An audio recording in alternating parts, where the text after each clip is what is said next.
그런데 이것이 또 잘 나가다가 한순간에 이제 나락으로 빠지는 경우가 많습니다. 그렇기 때문에 이 인신사술 4가지를 이제 깔고 있는 사람들, 그러니까 뭐 인목하고 사화하고 주계를 깔고 있다든가 뭐 이런 식으로 인신사술을 많이 깔고 있는 사람들은 자기 행동을 특히 조심해야겠죠. 잘 나갈 때는 잘 나가는데 한번 잘못되면 그냥 나락으로 빠진다고 말씀을 드릴 수 있겠습니다. 그런데 인이라는 것은요, 시작을 나타내잖아요. 활동의 시작이고, 그리고 새벽, 깜깜한 밤을 지나서 새벽이 딱 되는 거니까 어때요? 날이 밝은 거죠. 날이 밝아오니까 드러난단 말이에요, 사람들에게. 그러니까 공익성의 기운이 강하다고 말씀을 드릴 수 있습니다. 그래서 이 군인이라든가 경찰에 적합한 것이 바로 이 인목을 깔고 있는 사람들이라고 볼 수 있습니다. 그리고 인목을 깔고 있는 사람들은 이렇게 잔머리를 쓴다든가 이렇지 않고 좀 청렴결백하다고 봐야죠. 왜냐하면 드러나 있으니까 보이잖아요. 보이니까 거짓말을 안 하죠. 그리고 리더십이 강하고 남의 간섭을 크게 꺼리는 성향이 있지만 내면의 성정은 온화하다고 말씀을 드릴 수 있겠습니다. 그리고 제가 처음에 말씀을 드렸지만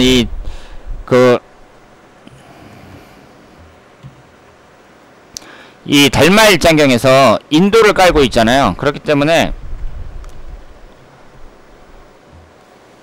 격식과 체면을 중시한다고 볼 수 있죠. 사람들이라는 게 격식과 체면을 중시합니다. 그리고 이 호랑이는 사자와는 달리 단독 생활을 한다고 해요. 이렇게 모여 다니지 않고 단독으로 생활을 한다고 합니다. 그렇기 때문에 성직자나 독신자가 많다고 합니다. 그러면 이분의 사주를 한번 보도록 하겠습니다. 이분이 무신령 갑인월 병인일 병신시에 태어나셨어요. 일지에 이제 병인일주예요. 병인일주고 옆에 인목이 또 하나가 있습니다. 그런데 이런 사주는 있잖아요. 일단 뭐 오행의 구성이라든가, 이분은 수기운이 없죠. 관성운인 수기운이 없어요. 오행의 구성이라든가 여러 가지를 종합적으로 분석을 해야겠지만, 이 사주의 지지의 구성을 보면은요, 보세요. 이쪽으로는 인신충, 이쪽으로도 인신충이죠. 이렇게 시지하고 일주가 충을 받고 있고요. 월지하고 연지가 충을 받고 있어요. 그러니까 지지 4글자가 전부 다 충을 받고 있는 거잖아요. 이런 사주는 안 좋은 사주입니다.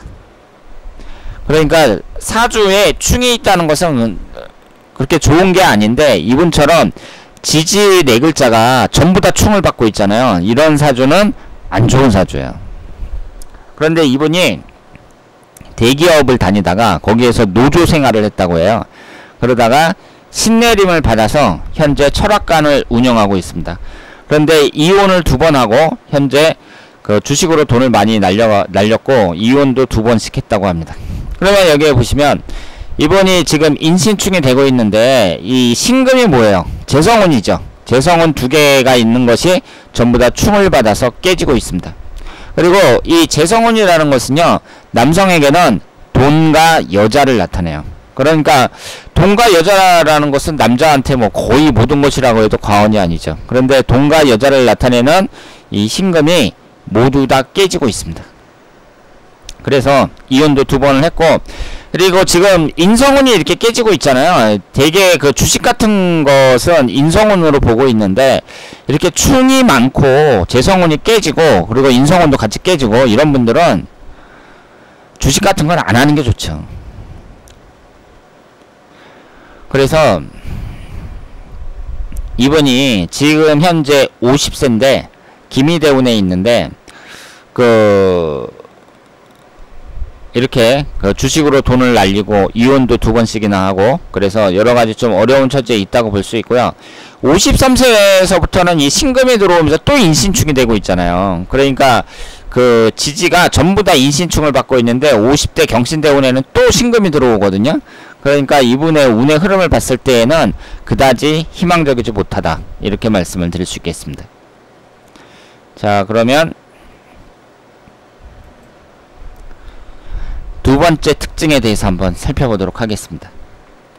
우리가 10년 대운이라든가 1년운을 볼 때에요, 이렇게 축토 축토하고 임목이 들어오잖아요. 예를 들어서 이분 같은 경우에는 이제 60대가 갑인대운이고 71세가 이제 개축대운이란 말이에요. 그러면 임목하고 축토가 이렇게 60대 70대에 걸쳐서 딱 들어오잖아요.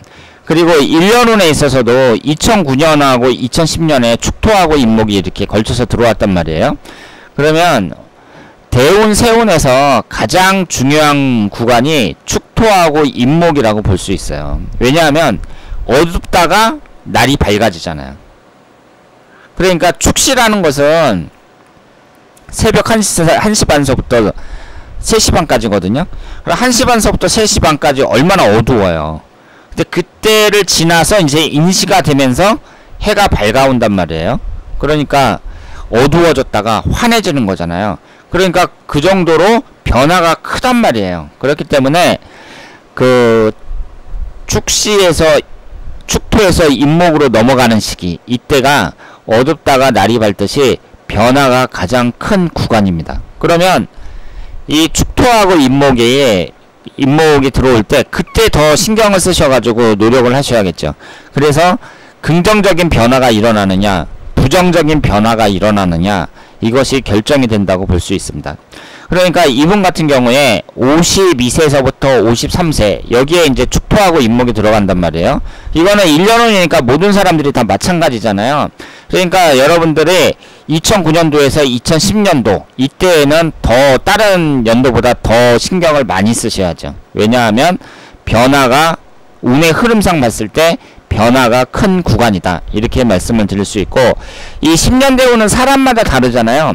그러니까 이분 같은 경우에는 60대하고 70대에 큰 변화가 생길 수 있다, 이렇게 말씀을 드릴 수 있습니다. 그리고 이 변화라는 것은 긍정적으로도 볼 수 있고 부정적으로도 볼 수 있는데요. 그 긍정적인 변화가 오도록 특히 더 노력을 하셔야 된다고 볼 수 있겠습니다. 그리고 인이라는 것은 새로운 시작을 나타내니까 시작은 잘하죠. 여러가지 시도는 잘합니다. 그런데 끝맺음은 약한 경우가 많아요. 그러니까 시작은 있으나 끝이 없는 경우가 많습니다. 그리고 대운이나 일년운에서 천간의 병화가 용신운으로 들어오잖아요. 그럴 때에는 길한 경우가 많습니다. 왜냐하면 이 임목이라는 것은요, 새로운 싹을 나타내잖아요. 그러면 이 싹이 뭘 받고 자라죠? 햇빛을 받고 자라잖아요. 그리고 이 지장간 안에 병화가 들어있죠. 그러니까 천간에 병화가 딱 떠있을 때 이 임목이 길한 거죠.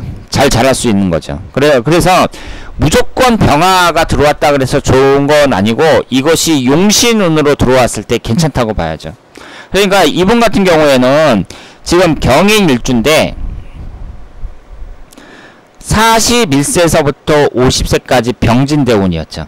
그러면 천간에 병화가 이렇게 떴단 말이에요. 이럴 경우에는 지금 이 사주가 신강한 사주거든요. 토기운하고 금기운이 강하니까 여기에서는 화기운이 용신운이라고 봐야 됩니다. 특히 이 일간인 경금 입장에서 볼 때에도요, 화기운이 들어오면 정화보다는 병화가 구성이 더 좋다고 봐야죠. 그런데 40대에 병진대운이 들어왔어요. 천간에.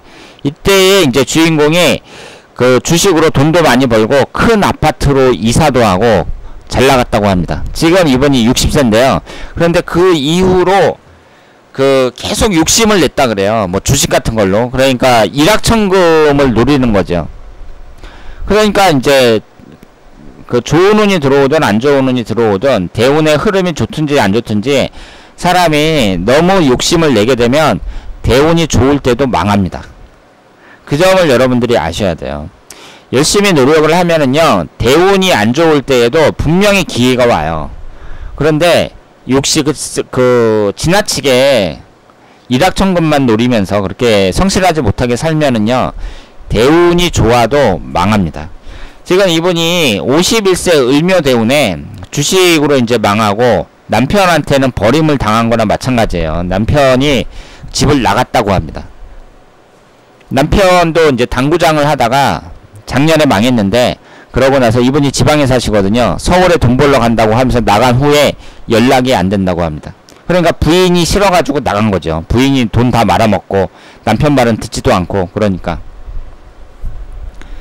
그런데 이분의 그 을묘대운도요, 그렇게 나쁜 대운이라고 볼 수는 없죠. 지금 이 사주는 토기운과 금기운이 기신운이라고 볼 수 있고, 지금 대운의 흐름 자체는요, 30대, 40대, 50대 대체적으로 괜찮다고 봐야 됩니다. 이 화기운하고 목기운이 계속 들어오는데 용신운이라고 봐야 되거든요.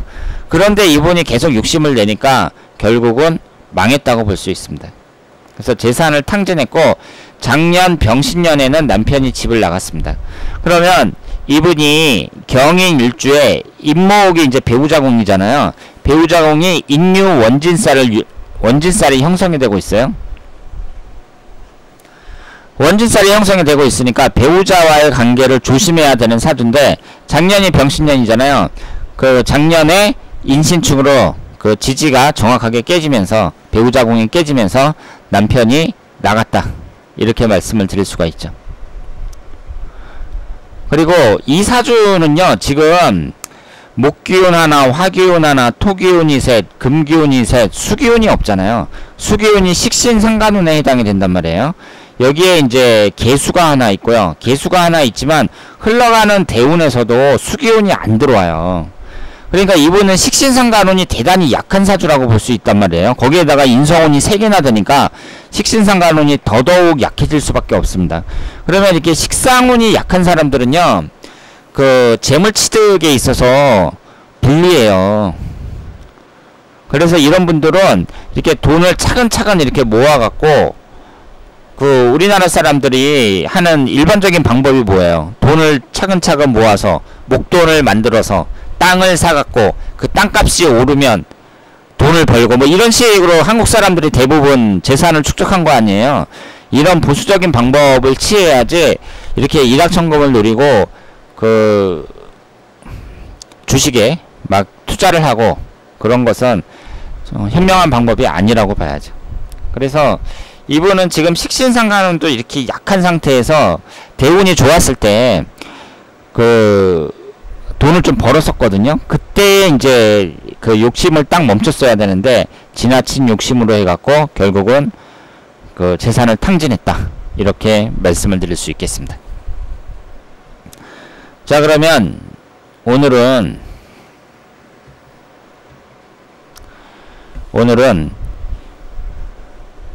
당사주 12성의 세 번째인 인권성에 대해서 공부를 했습니다. 그러니까 그 12지지 인목에 대해서 전체적인 그 복습을 했다, 이렇게 생각을 하시면 되겠습니다. 자, 그러면 우리가 그 전공 심화과정, 고급과정을 이제 본격적으로 들어가기 전에 그 준비 단계를 차근차근 이렇게 공부를 하고 있는 거예요. 그래서 우리가 이걸 이제 하나하나씩 공부를 해나가면 머지않아 그 사주 명리학에 그 상당히 높은 수준에 도달할 수 있다. 완전히 도사가 된다고 제가 말씀을 드리기는 어렵지만 상당한 수준에 도달할 수 있다. 전문가가 될 수 있다. 최고 전문가가 될 수 있다. 이렇게 말씀을 드릴 수 있겠습니다. 그러니까 여러분들이 힘드시더라도 그 수업을 잘 따라오시고요. 지금 현재는 그 12지지에 대한 복습이라고 생각을 하시면 되겠습니다. 자, 그러면 오늘 전공 심화과정 고급 2-4강이었고요. 다음에 더 좋은 강의로 찾아뵙도록 하겠습니다. 대단히 감사합니다.